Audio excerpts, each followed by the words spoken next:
한 절씩 교독하겠습니다. 사도행전 14장 8절에서 18절.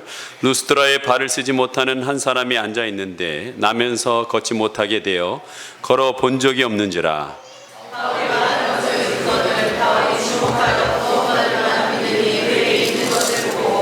큰 소리로 이르되 내 발로 바로 일어서라 하니 그 사람이 일어나 걷는지라.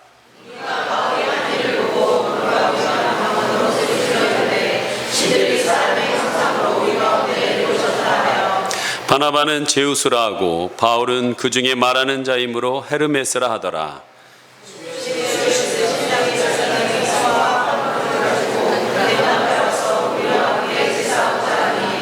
두 사도 바나바와 바울이 듣고 옷을 찢고 무리 가운데 뛰어 들어가서 소리질러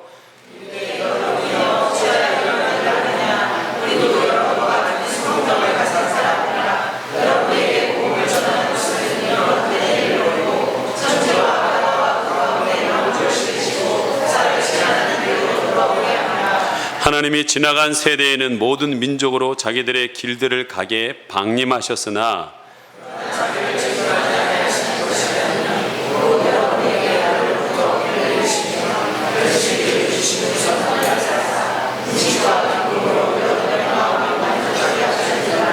다 같이요.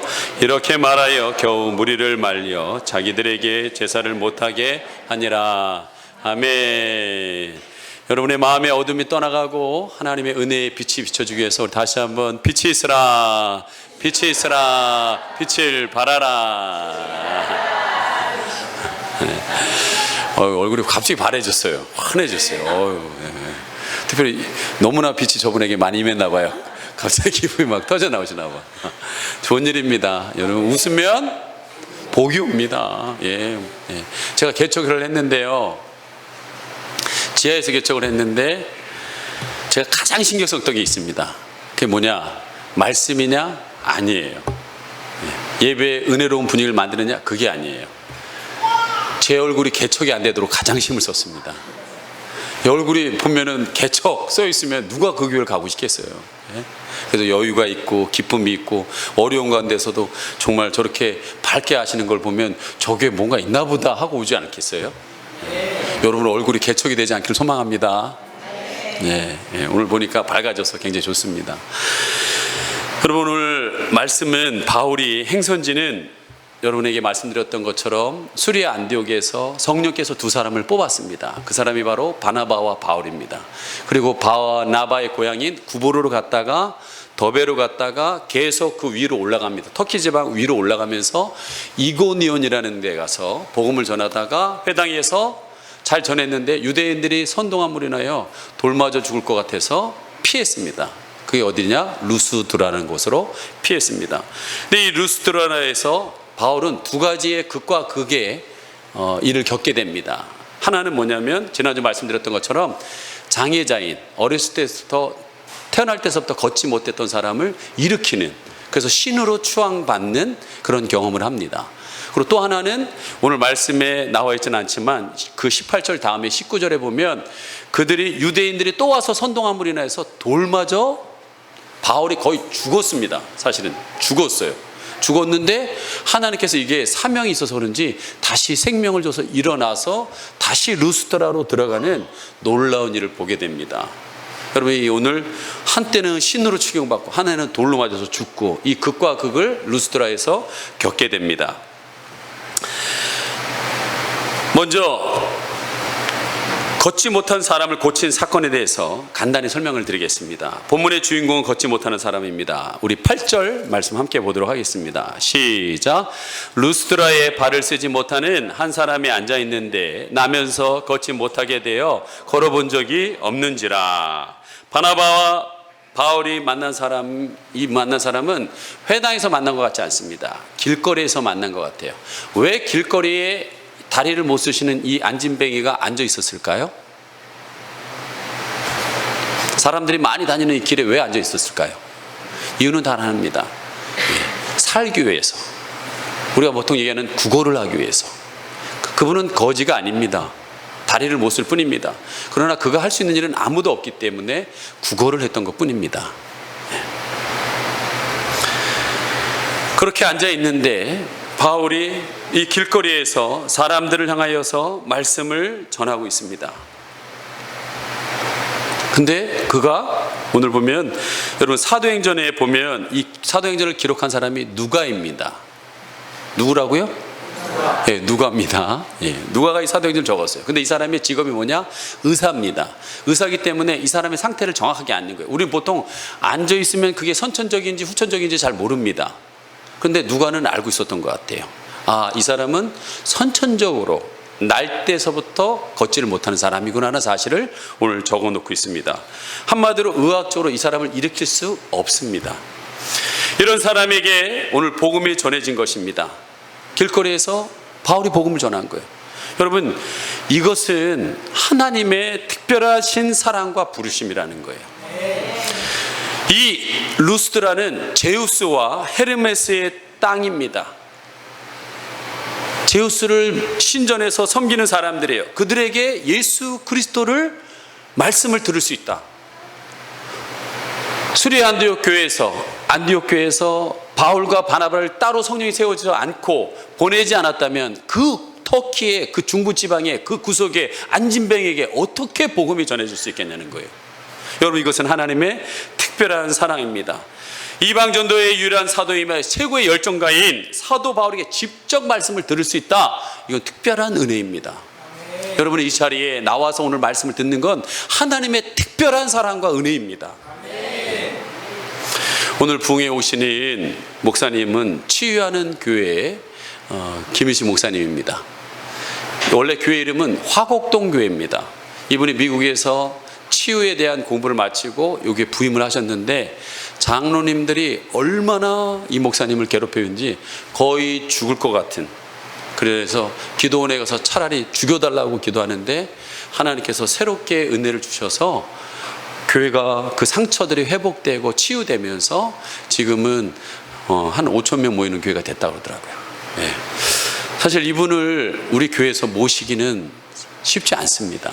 이분 스케줄이 1년 동안 다 돼 있기 때문에 저는, 근데 이분이 아무리 훌륭한 분이라도 우리 저 포스트에 나와 있지만 경력, 학력, 뭐 지금까지 써놓은 책들, 어떻게 보면 목회자로서는 최고입니다.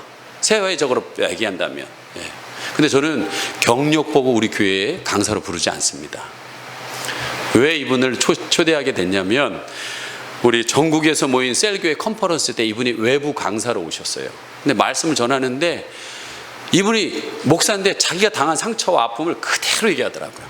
근데 그게 공감이 오는 거예요. 그리고 많은 리더, 저뿐만 아니라 리더들이 웃고 울고 웃으면서 깊은 은혜를 받았어요. 그래서 제가 너무나 은혜를 받아서 우리 교회 성도님들 가운데 혹시 상처가 있는 분이라면, 또한 특별히 부부간에 관계가 좋지 않는 분이라면 있다면 이분이 오셔서 말씀 전하면 굉장한 도움이 되겠다, 그런 마음이 들어서 제가 연락해서는 되지도 않아요. 그래서 박영 목사님한테 제가 부탁을 했어요. 좀 연결 좀 해달라고. 그래가지고 이렇게 연결이 돼서 오시게 됐습니다. 여러분, 저는 이번 일주일 동안 하나님 앞에 기도하면서 금식하면서 이렇게 기도했는데 하나님이 제 머리에 생각 주는 게 뭐냐면 여름 휴가 같은 부흥회. 여러분, 아무리 바다를 가더라도요 그때뿐이에요. 냇가를 가도 그때뿐입니다. 그러나 영혼이 잘 되면요, 그 영혼이 시원해지고 그 안에 영혼에서 생수가 일어나면 이건 표현할 수 없는 기쁨이 일어납니다. 여러분, 마침 바울이 설교하는 시간에 복음을 듣습니다. 세상 말로 하면 천재 이루의 기회를 그는 복음을 듣게 됩니다. 여러분, 기회는 아무 때나 오는 게 아닙니다. 히랍의 신 중에 기회의 신이 있습니다. 그 기회의 신은 머리가 앞부분에는 머리가 듬숭하게 있습니다. 근데 뒤는 뭐예요? 대머리입니다. 기회가 왔을 때 잡지 않으면, 지나가면 잡을 수가 없습니다. 여러분, 복음을 듣는 것은 내 인생의 위대한 인생의 시작인 줄 믿습니다. 오늘 우리가 예수 구주로라는 소식을 듣고 예수 믿게 된 것은 엄청난 축복이에요. 근데 그걸 어떻게 듣느냐? 로마서 10장 17절에 그러므로 믿음은 들음에서 나며 들음은 그리스도의 말씀이라고 그랬어요. 오늘 여러분이 이 자리에 나와서 하나님의 말씀을 듣는 것은 믿음이 자라나기 위함입니다. 들으셔야 합니다. 끊임없이 듣고 또 여러분들도 말씀을 연구하여서 그 속에서 광맥 속에서 금을 챘듯이 자꾸 말씀이 여러분한테 살아 역동하도록 하셔야 될 줄 압니다. 여러분, 이후에 일어난 장면은 다음 절에 기록되어 있습니다. 그는 바울의 설교를 열심히 들었습니다. 지난주 얘기했죠? 말씀을 듣는 사람들이 듣는 자세가 귀가 열리고 고개 앞에 두고 이렇게 하고 앞으로 오게 돼 있다고 그랬어요. 근데 한 사람이 주목하면서 이렇게 움직이기 시작합니다. 자, 9절 말씀 같이 한번 읽어보겠습니다. 시작. 바울이 말하는 것을 듣고는 바울이 주목하여 구원받을 만한 믿음이 그에게 있는 것을 보고. 첫 번째 여러분 해야 될 게 뭡니까? 들어야 됩니다. 내가 잘 설교가 안 들린다. 여러분, 내 귀가 예수님의 보혈로 씻어주셔서 들리게 해주세요. 예수님도 얘기했어요. 들을 귀 있는 자가 복이 있다라고 그랬습니다. 들려야 여러분의 믿음이 생기는 거예요. 근데 너무 잘 들어요. 한 사람 너무 잘 들으니까 바울이 주목합니다. 마찬가지예요. 저도 고개가 잘 듣는 분한테 자꾸 주목하게 돼요. 이게 자꾸 들어가는 거예요. 바울이 주목하여 뭘 받느냐? 그에게 구원받을 만한 믿음을 본 겁니다. 잘 듣는 분들은 믿음이 생기기 시작해요. 아, 저 말대로 되겠구나. 저대로 살면 되겠구나. 그런 마음이 보이는 거예요. 믿음이 보이는 거예요. 예수님도 절대로 기적을 이룰 때 그 사람의 믿음을 보았습니다. 그리고 그 믿음을 보고 큰 소리로 외쳤습니다. 10절 같이 한번 읽어보겠습니다. 시작. 큰 소리로 이르되 내 발로 바로 일어서라니 그 사람이 일어나 걷는지라. 내 발로 일어서라. 여러분, 믿음은요, 여러분이 일어나셔야 됩니다. 주님이 도와주시고 여러 믿음의 사람이 도와주면 여러분 스스로 일어나야 돼요. 여러분, 이 앉을 때서부터 태어날 때서부터 앉은 병이었던 이가 여러분 일어날 때 그냥 뻘쩍 일어나가지고 우와 하고 뛰었을까요? 난 그렇게 생각하지 않습니다. 지난주 평화학교 초등학교 여름 성경학교 가서 제가 이 말씀을 전했어요. 본문이 똑같아요. 근데 거기서 영상이 나와요. 오늘 여러분에게 영상을 보여드릴까 했는데 여러분 그냥 제가 설명을 해드릴게요. 거기서 보니까 이 루스드라의 안진뱅이가 힘에 겹게 일었습니다. 혼자 이렇게 쓰러질 듯 하면서 이렇게 일어납니다. 그리고 서서히 한 발, 두 발, 한 발, 두 발 걷더니 점점 자연스러워지면서 걷는 거예요. 여러분, 신앙생활도 똑같습니다. 여러분, 단번에 일어나지 못합니다. 어렵지만 끝까지 일어나면서 힘들지만 자꾸 걸어가다 보면 여러분이 힘차게 걸어갈 수 있습니다. 믿음은 다른 게 아니라 포기하지 않는 게 믿음이에요. 하나님이 주신 은혜에 향하여 계속적으로 걸어나가는 것, 그게 믿음입니다. 여러분, 다음 장면은 이 놀랍게 사람들이 모여서 말씀을 듣다가 일어나니까 우와! 이 청중들의 반응이 나옵니다.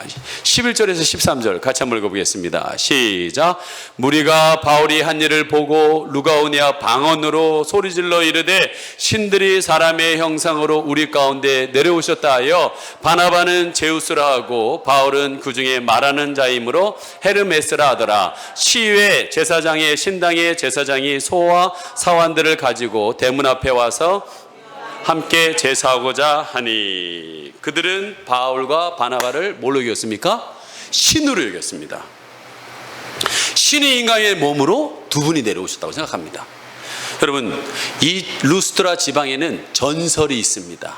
무슨 전설이냐면 언젠가 제우스와 헤르메스가 내려온 거예요. 이 루스트라에 찾아 방문했습니다. 방문했는데 아무도 환영하지 않는 거예요. 딱 두 사람, 빌레몬과 바우시스만이라는 두 사람만이 환영한 거예요. 그래서 그 집이 제우스 신전이 세워진 거예요. 그리고 그 두 사람이 제사장이 됐고 나머지는 환영하지 않는 이들을 홍수로 다 쓸어 죽여버렸어요. 이게 전설로 흘러내려오고 있는 거예요. 그래서 그 신전이 지금도 성 입구에 있습니다. 그런데 여러분 한번 생각해 보십시오. 날 때부터 태어날 때부터 안진뱅이에요. 사람들은 대체로 그 사람을 뭐라고 생각합니까? 신에게 저주받았다. 지난주 말씀드렸지만 가장 그들에게 힘든 건 걷지 못하는 게 아니라 사람들의 그 시각이 더 아픈 거예요. 그래서 예수님이 죄 사함 받았다라고 먼저 마음에 풀어버린 거예요. 근데 이 사람들은 늘 생각에 나는 신에게 저주받았어. 다른 사람들은 저 사람 신에게 저주받아서 저렇게 있는 거야 라고 알았는데, 신에게 저주받아서 앉아있는데 그 저주받은 걸 풀어서 이렇게 세웠어요. 그건 누구만 할 수 있어요? 신만이 할 수 있다고 생각한 거예요. 그런데 이 바나바와 바울이 특별히 바울이 이렇게 세우자, 야, 신이다. 이들이 두 사람이 왔던 것처럼 제우스와 헤르메스가 왔을 때 우리가 환영하지 않아서 그 홍수로 다 죽었던 것처럼 우리가 이들을 환영하고 신으로 영접해야 된다라고 했어요. 여러분, 근데 바나바는 왜 제우스라고 그랬냐? 체격이 컸던 것 같아요. 몸집이 컸던 것 같아요. 그리고 말을 안 하고 듬직해, 사람이. 그러니까 제우스 같고, 옆에서 촐랑대면서 자꾸 얘기하고 있는 이 바울은 헤르메스가 제우스의 전령이에요. 말을 하면 전달자가 되는 게, 그래서 이 사람은 헤르메스다라고 인정을 한 겁니다. 근데 그들이 너무나 설교를 다 듣다가 너무 놀란 나머지 입에서 본능적으로 루가니어 방언이 터져나온 거예요. 우와, 이가 신이다 하면서 막 우와 그런 거예요. 오늘도 여러분 이 자리에서 누가 하나 아프신 분 있는데 제가 가서 기도해서 나으면 어떻게 될까요? 이런 반응 아닐 거예요. 제가 볼 때 이런 반응 아닐까. 야, 우와, 그렇게 일어날 거예요. 여러분, 치료되길 간절히 소망합니다. 치료되길 소망합니다. 그러면서 루가니아의 방언은 헬라어도 아닙니다. 그리스어도 아니에요. 라틴어도 아닙니다. 안디옥, 그 토속의 지방의 언어입니다. 그 다음에 그 말로 막 바울과 바나바를 신이다 칭찬하니까 바울과 바나바가 못 알아들었어요. 못 알아들어가지고 이들이 뭐라는데 왜 이런 거지? 와 하는데 이 사람들을 어깨 동무에 올리고 막 들어 올려가지고 막 뛰면서 어디로 가느냐? 그들의 신전을 향하여 가고 있는 거예요. 성전 입구에 신전이 있었습니다. 왜? 보통 신전이 성문에 있어요. 왜? 지켜주는, 보호해주는, 방어막이 된다고 생각하고 있는 거거든요. 가가지고 말은 못 알아듣는데 갑자기 제사장이 소를 끌고 오고 화환을 갖고 오면서 막 그들을 어디다 올려놓고 제사를 지내려고 하니까 그때서 한 거예요. 아, 이들이 나를 신으로 여기는구나. 너무나 놀란 겁니다. 여러분, 지금 이 루스드라의 백성들은 뭐 하고 있는 겁니까? 인간을 우상 숭배하고 있다는 거예요. 여러분, 우상 숭배에는 특징이 있습니다. 첫째는 뭐냐? 눈에 보이는 피조물을 숭배한다는 거예요. 사람이든 짐승이든 나무든 돌이든 산과 바다에 그 어떤 보이는 것을 섬긴다라는 거예요. 근데 하나님은 어떻습니까? 보이지 않습니다. 여러분, 왜 이들이 보이는 것에 이렇게 집착할까요? 로마서 1장 21절과 24절에 분명히 나와 있습니다. 하나님을 알되 하나님 없이 사람들을 하는데 썩어지지 아니하는 하나님의 영광을 썩어질 사람과 금수와 버러지 형상으로 바꾸었다라고 그랬어요. 여러분, 우리는 하나님의 형상대로 지음을 받았습니다. 우리 안에 하나님의 형상이 있는 거예요. 근데 이게 죄로 인하여 하나님께 깨지면 어떻게 하냐? 공백이 생깁니다. 이 공백을 그 어떤 썩어질 사람, 음란한 사람으로, 썩어질 금수, 짐승과 같은 행동을 하고 썩어질 벌어질 형상으로 대신 바꾸었다라는 거예요. 여러분이 하나님 안에서 사랑과 평안과 그분이 주시는 그걸 누리지 못하면 반드시 여러분은 공허하기에 다른 걸 갖다 채우려고 하고 있습니다. 그게 바로 우상숭배예요. 여러분, 출애굽기에 분명히 나오고 있어요. 출애굽기 20장 4절과 5절 한번 읽어보겠습니다. 같이 읽습니다. 시작. 너를 위하여 새긴 우상을 만들지 말고 또 위로 하늘에 있는 것이나 땅 아래 물속에 있는 것에 어떤 형상도 만들지 말며 그것들에게 절하지 말며 그것들을 섬기지 말라. 여기까지 읽겠습니다. 자, 새긴 우상들, 또 위로 하늘과 아래로 땅에 있는 모든 우상들을 누구를 위해서 만들었어요? 성경에 나와 있잖아요. 너를 위해서. 여러분, 우상은 다른 게 아니야. 자기를 위해서. 자기를 위해서 음란한 것을 원하는 사람은 음란한 걸 우상으로 삼습니다. 반드시 자기의 욕심을 채우기 위해서 우상을 자기가 만들어. 우상은 다른 게 아니라 자기가 주인 되어서 자기의 욕심을 채우려고 하는 돈을 앞에다 놔두면 그게 우상이에요, 바로. 여러분, 루스드라의 사람들은 바나바와 바울을 신으로 생각했습니다. 저 사람만 고칠 뿐만 아니라 예수님 당시에 안진병을 했을 때 우리 모두를 고칠 수 있다는 생각 때문에 사람들이 달라붙은 거예요. 과거 이집트 사람이나 고대 사람들은 왕을 신의 현현이라고 생각했습니다. 사람을 신으로 생각하는 것이 우상입니다. 여러분, 둘째 우상 숭배의 특징은 윤리성이 결여됩니다. 이들이 섬기는 제우스는 어떤 신입니까? 바람둥이에요. 온갖 여신하고 관계를 갖고 인간들과 관계를 갖는 신입니다. 그의 하나 헤라는 뭡니까? 질투의 화신입니다. 그리고 헤르메스, 제우스의 말을 전달하는 자. 물론 빠르게 전달하기도 하지만 여러분, 그리스 신화에는 그가 도둑의 신으로 나옵니다. 윤리가 결여있어요. 여러분, 우리 예수 믿는 사람이 도둑놈입니까? 도둑 하는 사람들이 있습니까? 예수 믿는 사람들이. 권사님 모르시군요, 이렇게 하는데 너무나 많이 있습니다. 예수 믿는 도둑놈들이 많습니다. 저 옆에 농사 짓는다 그랬잖아요. 제 농사 스승님이 그래요. 제가 예수님에 대한 이야기를 하면 그분이, 나는 교회 안 갑니다.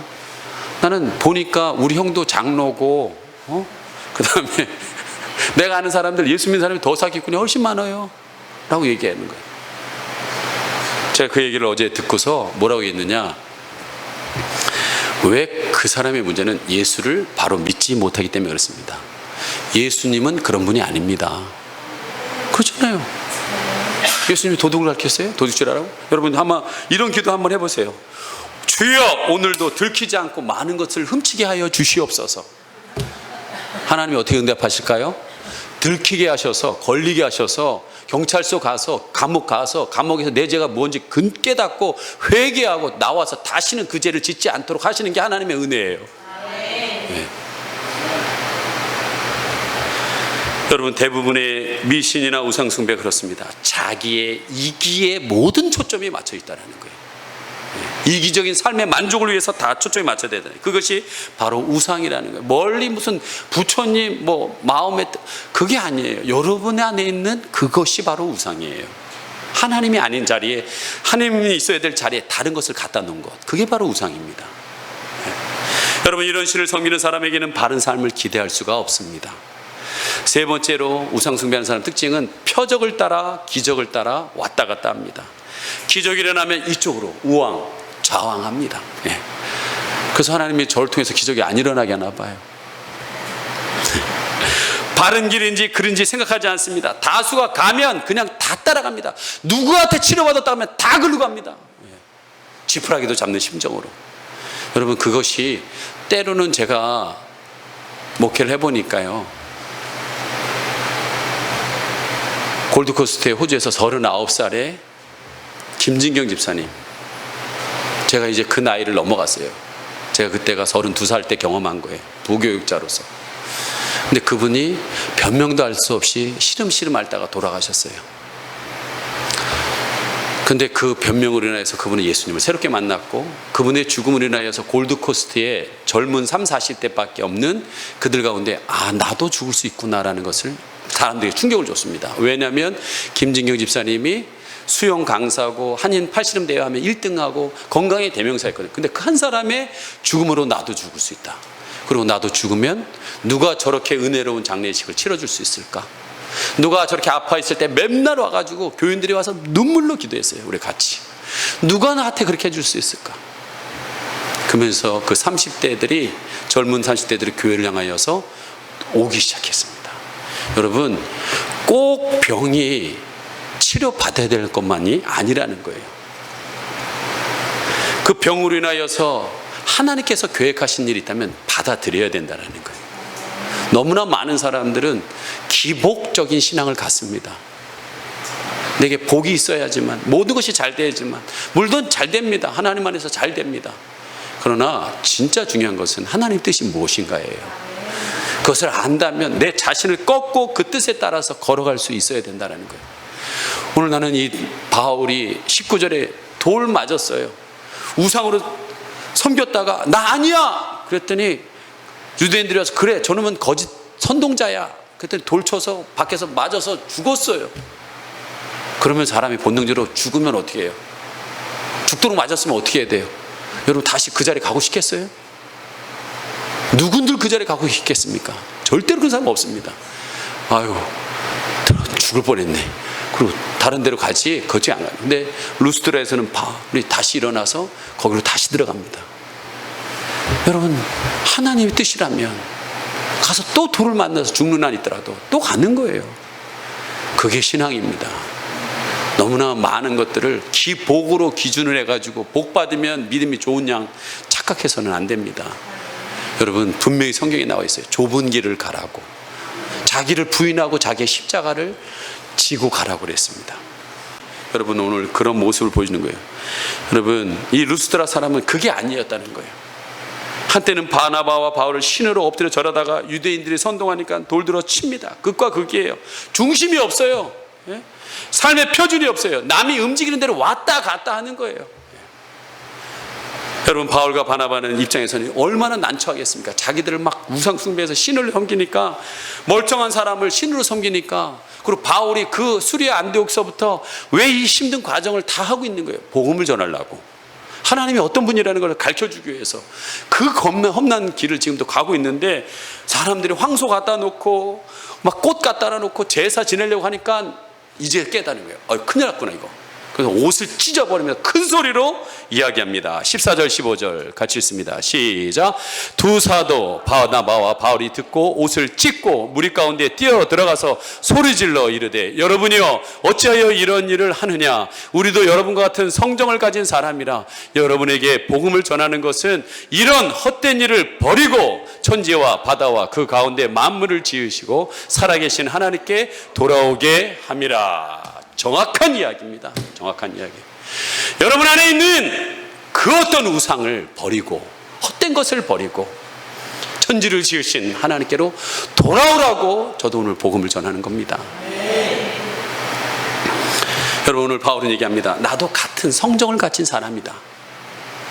같은 감정을 갖고 있는 사람이다. 왜 너희들과 똑같은데 왜 자꾸 신을 섬기려고 하느냐? 여러분 하나님을 믿는 사람들은요, 사람이 절대로 신이 될 수가 없습니다. 신천지의 이만희, 하나님의 교회의 장길자, 전에는 남자가 하나님이었어요. 돌아가시니까 갑자기 여자가 하나님, 여자 어머니 하나님이 되네요. 여러분 지금 호메실동에 하나님의 교회가 들어왔습니다. 굉장히 좋은 자리에 크게 들어왔어요. 그런데 왜 거기로 들어온 줄 아십니까?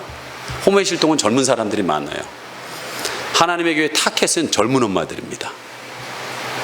유치원에 아이가 어느 집으로 들어가는지, 그 집에 나온 쓰레기 봉투를 봐서 기저귀가 있는지 그걸 확인합니다. 아이 육아를 키우면서 힘들어 지쳐있는 엄마들에게 두 사람이 갑니다. 한 명은 애들을 봐줘요. 한 명은 복음을 전합니다. 그들이 말하는 복음을 전하는 거. 겉으나 힘들었는데 애까지 봐주면서 편안하게 대해주면서 이야기하는 게 술술술 들어오면서 젊은 엄마들이 수도 없이 하나님의 교회를 가고 있어요. 지금 타켓이 호메실동이라는 거예요. 그들이 말하는, 어떻게 남자 하나님이었다가 여자 하나님으로 바뀌는가? 여러분 못 믿을 것 같지요? 자기가 진짜 힘들면요, 그리고 여러분처럼 기준이 있으면 모르겠지만 기준이 없는 사람은 그냥 다 넘어갑니다. 왜? 내가 지금 죽겠으니까. 그리고 가장 무서운 게 뭐냐? 종교의 영입니다. 이단의 영이에요. 자기도 모르는 사이에 쓸려가는 거예요. 그런 면에 있어서는 천주교도 굉장한 문제를 갖고 있다고 생각합니다. 마리아를 예수님의 반열로 올라오는 건 절대로 잘못된 겁니다. 그러나 천주교 안에도 예수를 그리스도라고 고백하는 분들이 계셔요. 다 포괄적으로 얘기할 수는 없어요. 그러나 마리아를 예수님 자리에 놓으면 안 됩니다. 제가 깜짝 놀랐어요. 고색동 성당에서 십자가를 진 사람을 봤더니 남자가 아니에요. 나 깜짝 놀랐어요. 여자예요. 아니 어떻게 저렇게 해놓을 수가 있을까? 글쎄요, 예수님 모양으로 여자 머리가 길게끔 해놓은 건지 모르겠지만 저건 아니다라는 생각이 들었어요. 여러분, 결코 사람은 하나님의 자리에 가면 안 됩니다. 그래서 바울이 옷을 찢은 거예요. 그러면 안 된다고 소리를 지른 겁니다. 그러면서 바울은 그 위급한 상황에서 특별한 설교를 합니다. 그 특별한 설교는 뭐냐? 이 루스드레아 사람들은 순수 이방인입니다. 바울은요, 설교를 할 때 두 종류의 설교를 했습니다. 하나는 뭐냐? 순수 이방인을 향한, 그들은 하나님을 몰라요. 근데 유대인들 같은 경우는 하나님을 압니다. 여러분, 유대인들은요, 신약이 없어요. 구약만 있습니다. 그걸 먼저 여러분 생각을 해야죠. 그래서 구약의 하나님을 믿습니다. 유일신을 믿어요. 여러분, 이 땅의 종교 중에서 유일신을 가지고 있는 종교는 이슬람하고 기독교입니다. 근데 기독교는 종교라고 얘기하지 않습니다. 생명이라고 얘기하는 거예요. 네. 그래서 오늘 루스드라 이 사람들에게는 유일신의 개념이 없는 거예요. 한 분인 하나님을 개념이 없는 거예요. 그들 안에는 다신론, 범신론, 잡신론, 우상과 미신, 무신론이 온갖 잡한 것들이 그들에게 가득 채워 있어요. 네.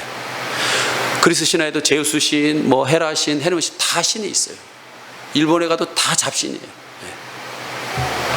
그래서 그들에게 먼저 가르쳐야 될 것은 하나님에 대해서 먼저 가르치는 거예요. 근데 유대인들은 하나님을 알고 있기 때문에 하나님이 우리를 사랑하셔서 천지를 창조했지만 죄에 져서 우리가 하나님께 떠났다. 돌아올 길은 예수님밖에 없다. 그래서 유대인들한테 계속 예수를 전합니다.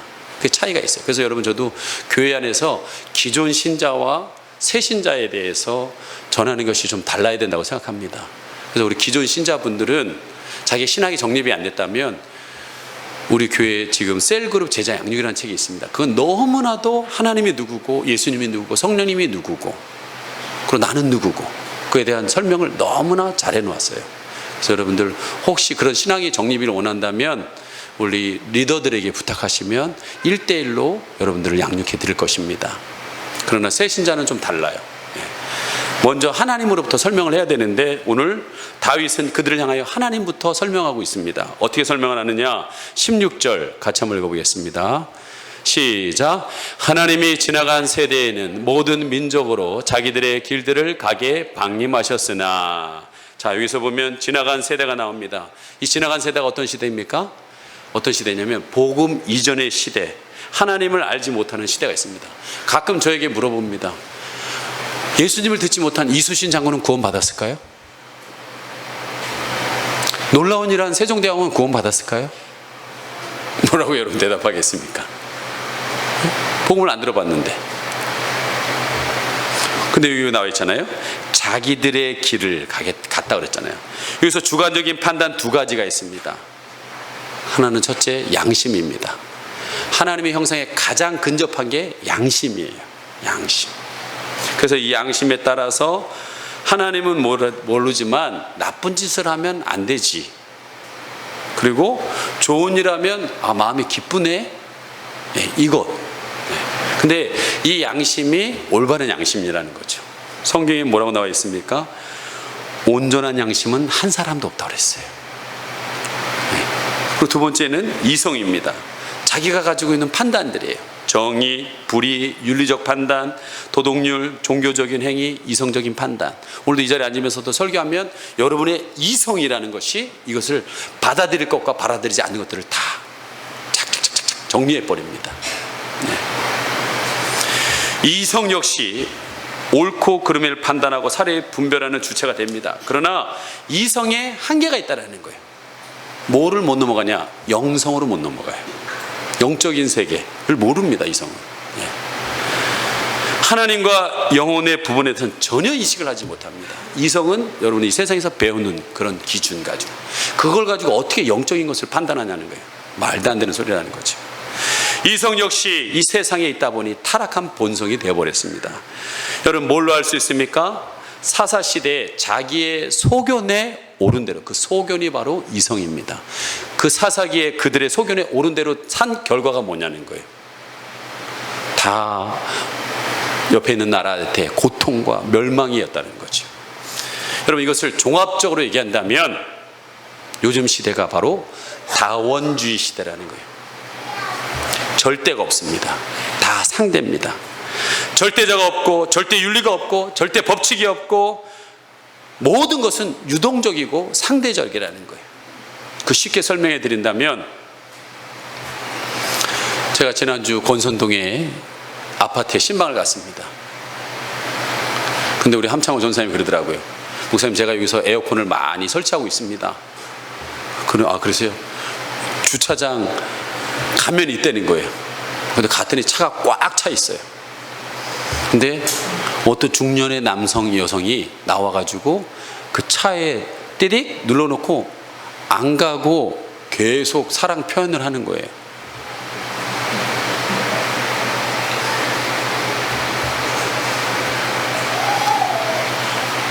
전도사님이겠나?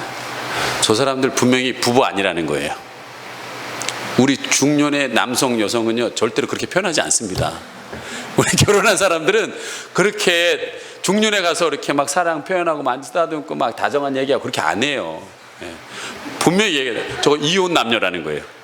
이혼 남녀라는 거예요. 예. 마음에 와닿더라고요. 예. 여러분, 왜 이렇게 이혼하는 사람이 많아질까요? 요 근래도 유명인이 이혼했죠? 다 얘기합니다. 뭐라고 얘기해요? 성격 차이? 그렇지 않아요. 반드시 요즘 시대의 사람들이 애인이 있어요.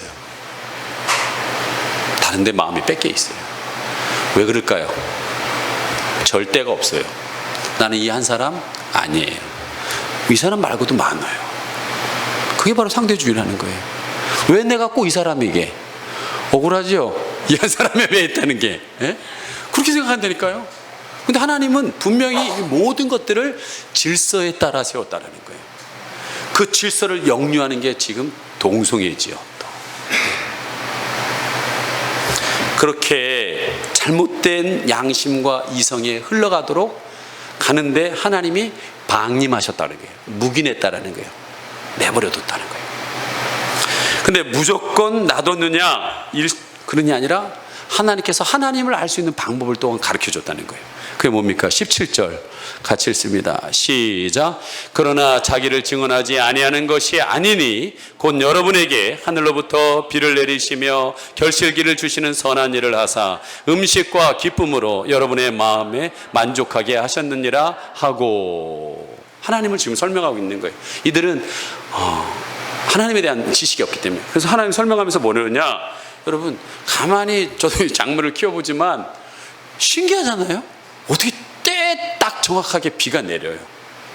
그리고 그 비가 내리면 인간이 주는 수돗물은요 자라나질 않습니다. 근데 하늘에 비가 내리면 어마어마하게 작물들이 자라나요. 어떻게 저렇게 자라나지? 그리고 자라난 그 작물들이요, 제가 이번 주 금토일날 가지하고요, 오이하고요, 깻잎은 너무 많아서 따지도 못하고요, 도마토는 아주 시뻘겋게 익혀져 있어요. 여러분 제발 좀 가서 따 가져가세요. 여러분 다 가져가도 안 모자라요. 특별히 가지 따놨는데 가지 가져가세요. 예. 가지가요 거짓말하는 거 있단 말이에요. 이 적당할 때 떼야 되는데 안 땄더니 방망이에요. 방망이 내가 볼 때 소영성이 그렇게 자라나기 전에 다 땄던 거였던 거예요. 보니까 난 몰랐던 거예요. 너무 바빠가지고 놔뒀어요. 내가 분명히 따라오고 그랬잖아요. 여러분 새벽기도 오시면 내가 따라하는데 안 땄는데, 이야, 여러분 하나만 들고 가도 집에 다 먹을 거예요 지금. 근데 맛은 없어요. 예, 원래 커진 것들 맛이 없잖아요, 비에 의해서. 예. 근데 여러분 참 신기하지 않나요? 여러분 우리 지구의 인구가 몇 명일까요? 제가 어제 봤어요. 77억입니다. 그 77억이 하나님이 나게 하셔서 다 먹고 살아요. 다 먹고 산다고요. 욕심만 부리지 않고 자기의 몫이 아닌 것은 나눠주면 다 지구상 77명 다 먹고 살아요. 근데 욕심을 부려서 한 사람이 너무 많이 갖고 있어서 아프리카에 동남아시아에 가난한 사람이 많은 거지, 다 나누면 하나님이 다 먹게 살게 해놨어요. 이걸 볼 때 하나님이 살아계시다라는 거예요. 그 하나님이 살아계신데 왜 너희들은 헛된 것을 자꾸 마음에 품고 있느냐. 돌아오라. 그 하나님께 돌아오라. 돌아오라는 말은 복귀하라는 말이에요. 어디로? 에덴으로 복귀하라는 거예요. 하나님이 여러분에게 하셨던 행복, 기쁨, 그 에덴으로 복귀하라는 거예요. 근데 여러분, 이번 청소년, 청년들이 수련회 갔다 왔는데 간증문을 이제 썼어요. 근데 제가 보지는 못했는데 우리 찬양팀의 청년하고 청소년들한테 한번 갔다 얘기를 한번 해보랬어요. 그때 한 청년이 얘기하더라고요. 자기가 너무나 큰 은혜 받았다는 거예요. 뭘 은혜 받았냐? 그랬더니 다니엘 김 선교사님이 그렇더라는 거예요.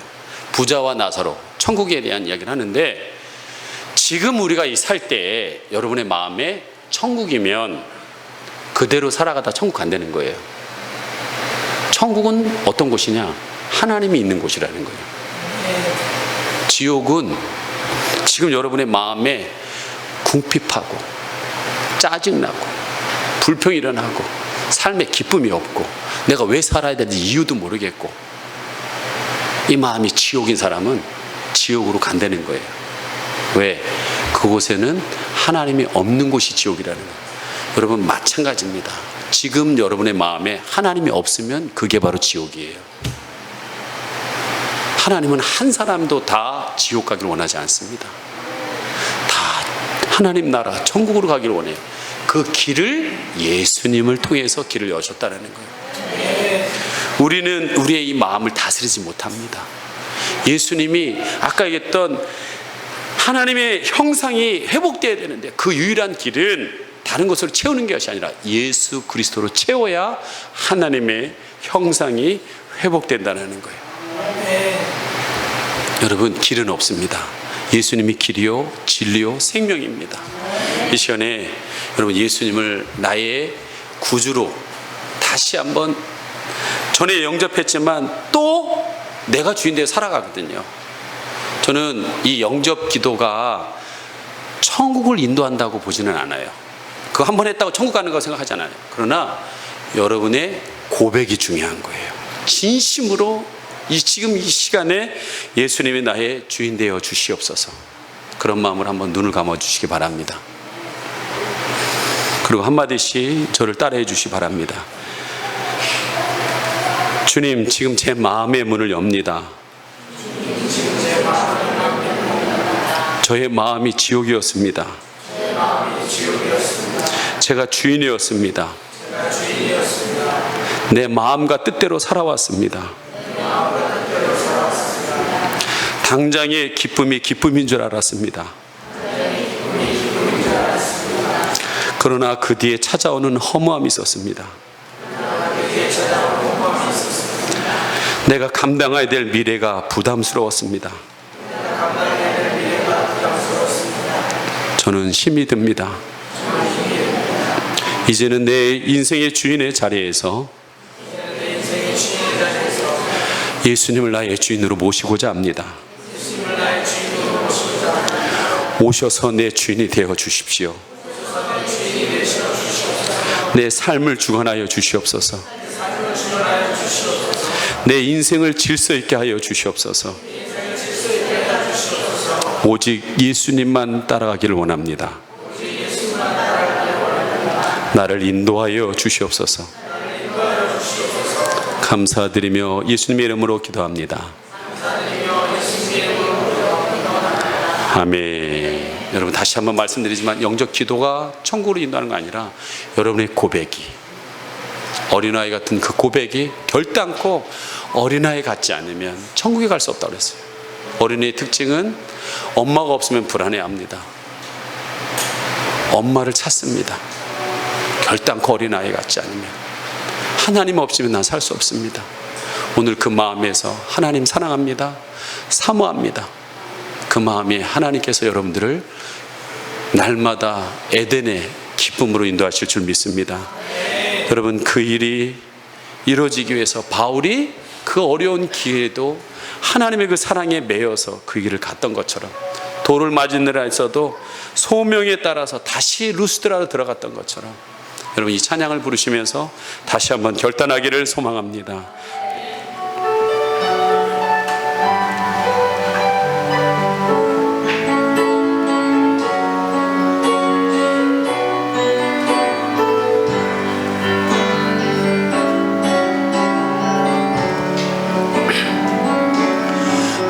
오직 주의 사랑에 매여 내 영 기뻐 노래합니다. 이 소망의 언덕 기쁨의 땅에서 주께 사랑드립니다. 오직 주의 임재 안에 갇혀 오직 주의